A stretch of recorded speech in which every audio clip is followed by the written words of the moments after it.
Ya Iya. pemirsa, ya kita akan membahas lebih dalam terkait laporan dugaan pelanggaran kode etik Hakim Mahkamah Konstitusi dan sudah hadir via Zoom narasumber kami yaitu ada pakar hukum tata negara Abang Ferry Amsari dan Wakil Ketua Umum DPP Partai Perindo sekaligus Komisioner KPU tahun 2012-2017 Kang Ferry Kurnia. Halo, selamat pagi Kang Ferry dan Bang Ferry. Apa kabarnya? Pagi Mbak Baby. Iya.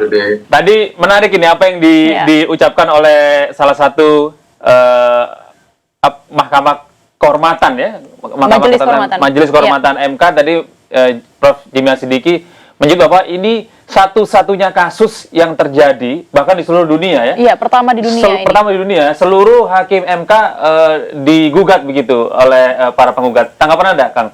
Kang Ferry terlebih dahulu. Oh, saya? Ya, Kang Ferry. Ya, saya pikir ini menjadi satu perhatian ya. Tidak hanya kita di Indonesia, tapi juga menjadi perhatian di seluruh dunia. Bagaimana mekanisme yang disajikan lewat putusan Mahkamah Konstitusi. Tadinya kan saya berharap bahwa putusan 29, 51, 55 itu yang konsisten itu betul-betul bisa juga sama dengan 90 dan seterusnya. Tapi ternyata kan itu tidak konsisten putusannya, sehingga ya menghasilkan seperti ini dengan ketidakkonsistenan putusan yang ada. Saya bukan orang hukum, tapi saya common sense saya tentunya saya menunjukkan bahwa ini ada satu semacam konflik of interest yang memang muncul di dalam persoalan yang diputuskan oleh Mahkamah Konstitusi di dalam putusan 90 itu sendiri.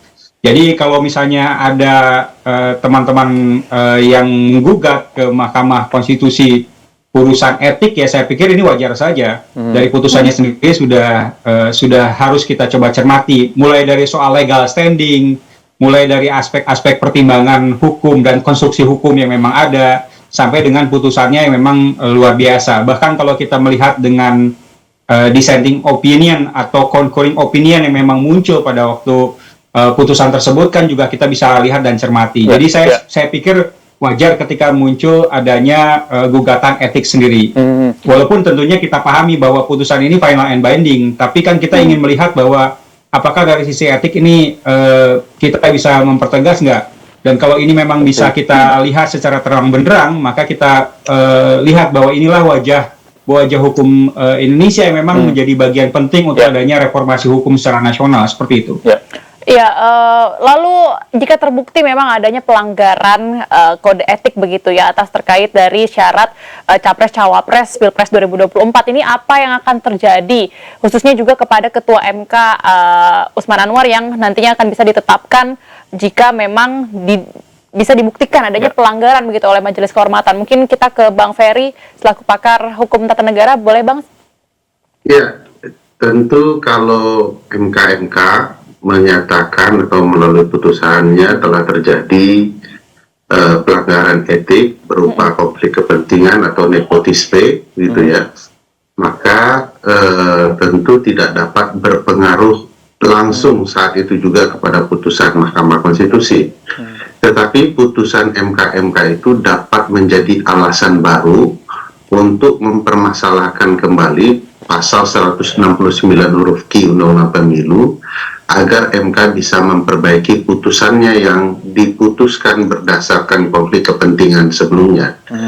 Nah, ini sebenarnya juga harus membangun kesadaran bagi penyelenggara pemilu, khususnya KPU, kalau ternyata apa yang dihasilkan dalam putusan 90 itu syarat dengan konflik kepentingan.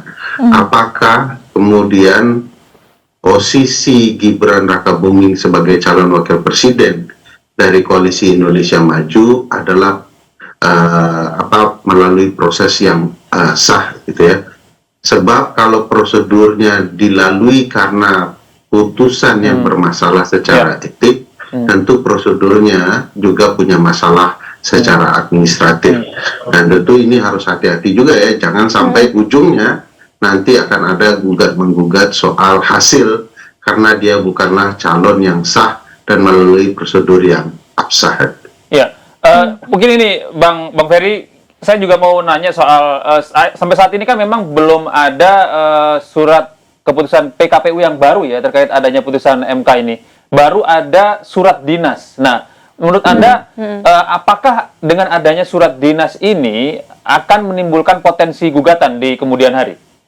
Ya, surat keputusan KPU itu tidak bisa dijadikan sandaran sebagai peraturan teknis untuk menindaklanjuti putusan nomor 90. Putusan 90 itu karena dia menafsirkan undang-undang, maka posisinya layaknya undang-undang. Dia hanya mengatur hal-hal pokok saja. Hal-hal teknis harus ditindaklanjuti dalam peraturan KPU. Ya.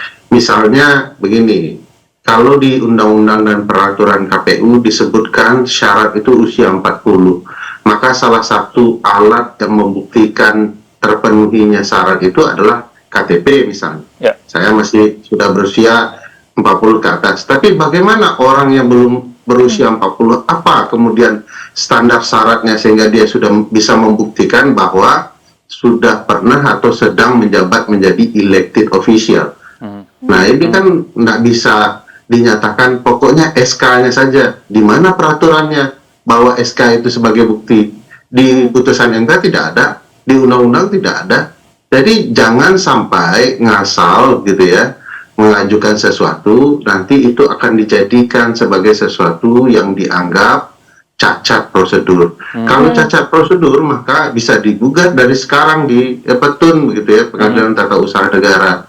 Nah, ini menurut saya perlu juga tegas tuh, kalau perlu PDIP ya terutama mengajukan Petun dong, ini kan cacat prosedur, tidak sesuai dengan prosedur-prosedur sebagaimana mestinya. Iya. Lalu kita juga ketahui bahwa respon dari Ketua MK yang mengatakan bahwa keputusan mengenai syarat Capres-Cawapres, batas usia Capres-Cawapres Pilpres 2024 ini sudah memenuhi apa yang sudah dituliskan dalam perundang-undangan. Namun beberapa akademisi ini mengatakan bahwa tidak memenuhi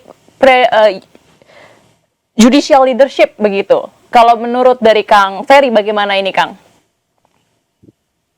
Ya, ini yang menarik ya. Saya baca ya dari berbagai sumber yang ada, dari tuntutan teman-teman 16 guru besar pengajar tata negara, termasuk Bang Ferry mungkin di sana ada.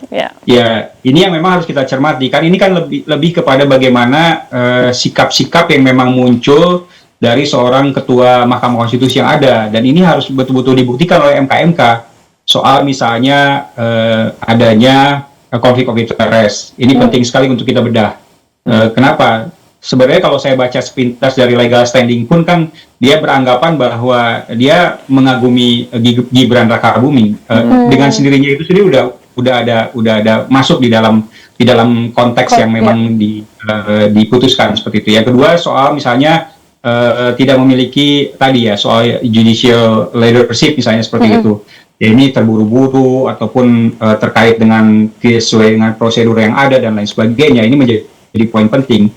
Dan yang pasti adalah penyikapan. Kan kalau misalnya saya beberapa kali mengikuti lah dalam konteks Mahkamah Konstitusi, ini kan coba mencermati misalnya soal adanya dissenting opinion, adanya concurring opinion yang memang ada, khususnya soal ini dua hakim Mahkamah Konstitusi. Nah, ini kan juga harus kita cermati bagaimana ini menjadi hal yang sangat penting di dalam proses memutuskan hasil yang ada, sehingga posisinya menjadi 5-4 seperti itu.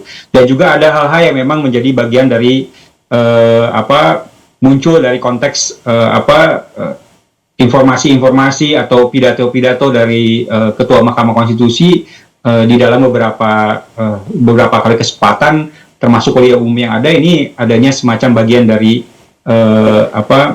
masuk dalam aspek materialnya seperti itu. Ini kan menjadi hal yang saya pikir menjadi perlu kita cermati secara etik. Nah, oleh karena itu saya berharap bahwa MK yang di bawah komando Prof. Jimli yang saya sangat kenal dan saya tahu reputasinya, yang mudah-mudahan dia betul-betul bisa memberikan satu justifikasi terkait dengan kondisi-kondisi yang memang ada. Dan ini sudah menjadi bagian dari isu publik yang luar biasa seperti itu. Kita bukan mempersoalkan seorang Gibrannya, tidak. Kita tidak mempersoalkan bagaimana anak mudanya, tidak. Tapi ketika proses ini sudah diawali dengan proses yang tidak prosedural, bahkan tidak konstitusional, saya pikir kan kita juga tidak mau muncul pemimpin-pemimpin yang memang nanti akan tidak konstitusional seperti itu yang memang menjadi pencermatan dari kita semua terkait dengan soal seperti ini. Ya, kita ke Bang Ferry. Bang Ferry, ini kan kita tahu bahwa seperti yang dijelaskan oleh Kang Ferry tadi, ini bukan soal siapa yang maju, ini bukan soal usia dari Gibran, tapi ada etika yang dilanggar. Apakah ini artinya demokrasi kita saat ini kembali ke titik nol? Ya, kalau mau dibilang dengan skala angka ya mungkin sudah minus ya, karena upaya untuk melanggengkan prinsip yang kita kenal sebagai anti dinasti keluarga, itu sudah betul-betul sudah jauh ya. Presiden tidak bisa mengingkari pandangan publik bahwa ini upaya dia, baik secara terbuka maupun di balik layar, untuk kemudian membuka jalan, ya, karpet merah, jembatan emas, mungkin sudah karpet terbang gitu ya, bagi anaknya bisa mencalonkan dalam pemilu 2024. Dan upaya-upaya itu melibatkan keluarganya, ada ketua MK yang merupakan adik iparnya, ya, bahkan pemohonnya adalah salah satu partai yang dipimpin oleh adiknya Gibran. Pemohon yang memenangkan pertarungan adalah pengagum berat Gibran gitu ya. Termohon dalam perkara ini adalah DPR dan pemerintah, yang pemerintahnya pemerintahan ayahnya Gibran. Jadi kalau sudah dibilang ini nepotisme kelas tinggi, luar biasa, terbuka, kasar, ya sudah terlihat begitu ya. Tinggal kemudian beranikah kemudian elemen-elemen tertentu mengakui ini sebagai sebuah nepotisme, sebuah upaya membangun dinasti keluarga seperti MK-MK, walaupun kapasitas Prof. Jimli tidak diragukan dari segi keilmuan, tapi kan ada catatan besar bahwa Prof. Jimli adalah pendukungnya Prabowo, sementara penikmat dari putusan ini adalah Prabowo. Jadi bagaimana mungkin orang yang mempertanyakan konflik kepentingan orang lain, sementara dia sendiri juga memiliki konflik kepentingan. Jadi ini sudah upaya membangun dinasti keluarga yang sangat rapi, tersusun, dan perlu sepertinya Perindo dan Kang Ferry melakukan protes serius ya, bahwa pemilu ke depan betul-betul sudah tidak fair. Baik. Terima kasih Bang Ferry Amsari dan Kang Ferry Kurnia atas kesempatan Anda. Terima kasih Kang Ferry dan Bang Ferry. Salam sehat. Salam sehat. Semoga saja ini keputusan yang nanti dihasilkan oleh Majelis Kehormatan MK ini tidak mendegradasi demokrasi kita. Setuju. Dan kemudian pesta demokrasi kita bisa berjalan dengan bahagia, happy gitu ya. Seharusnya seperti itu kan sebuah pesta. Iya, bisa kita nikmati bersama ya. Baik, kita akan pantau terus nantinya bagaimana hasil keputusan dari pemeriksaan laporan-laporan ini di MK-MK.